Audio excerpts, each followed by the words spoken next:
De la fidélité à l'infidélité. Si est en ces termes que l'on pourrait résumer, de manière sans doute un peu hâtive, le couple formé par Sophie Marceau et Andrzej Zulawski. Une référence bien sûr à deux œuvres du cinéaste et écrivain, le premier étant un film, le deuxième un livre. Mais pour comprendre, il faut remonter le temps.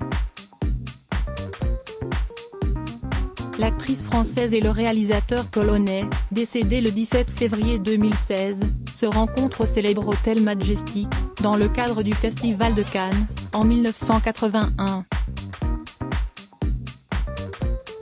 À l'époque, l'héroïne de la boue n'a que 15 ans. Elle est encore dans la fleur de l'âge, ce qui lui permet d'avoir l'aplomb et l'enthousiasme propre aux débutantes. Son charme naturel, sa joie de vivre, tape dans l'œil du cinéaste. 3 ans après cette première rencontre, une relation plus intime s'installe alors entre eux.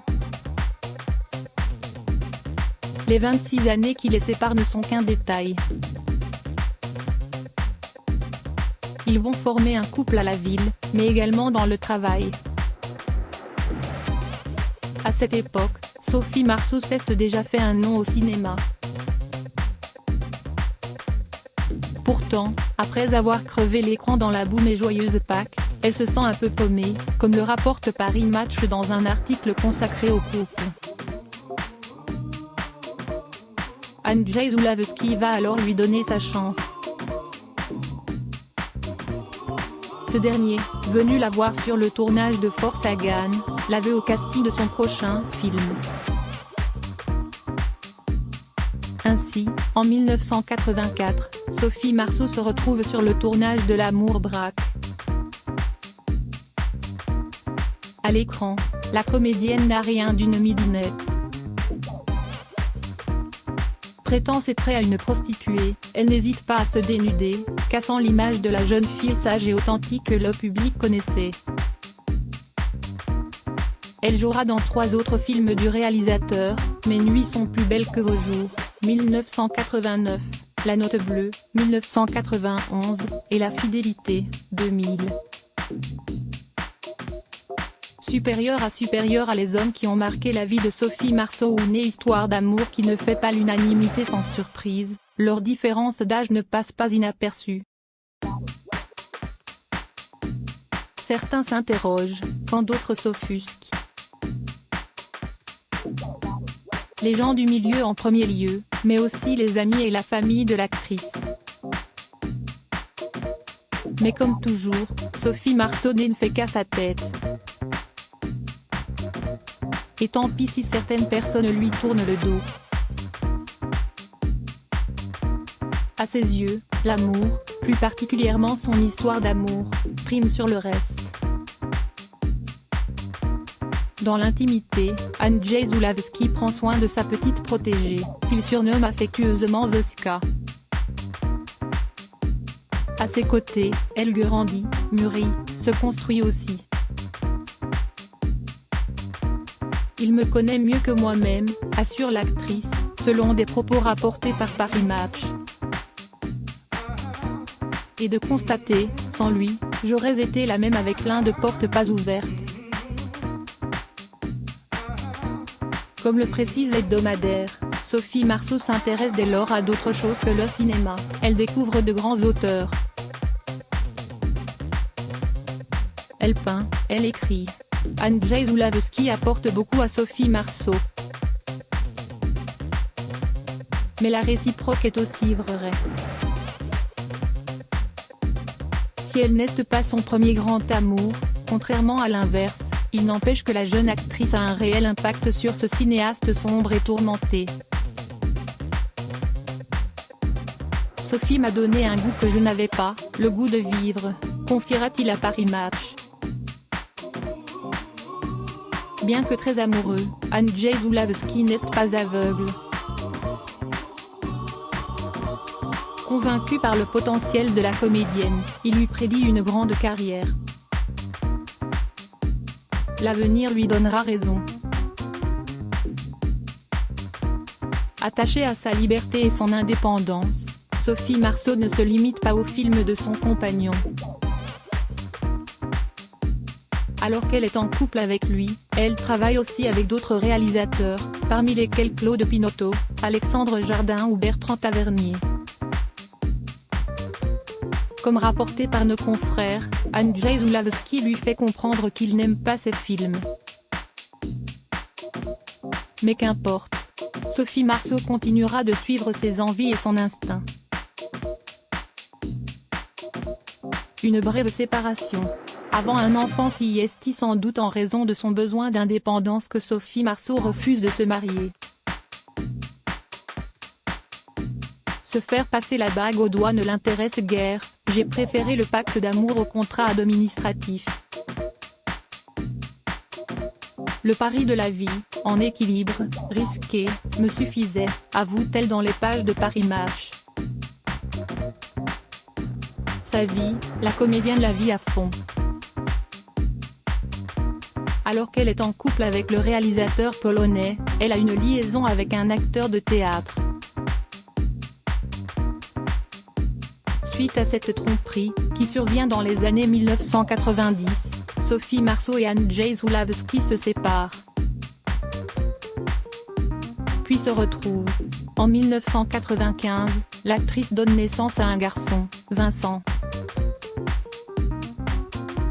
La même année, elle réalise un premier court-métrage, L'Aube à l'envers, qui évoque une séparation entre une jeune femme et un homme plus âgé.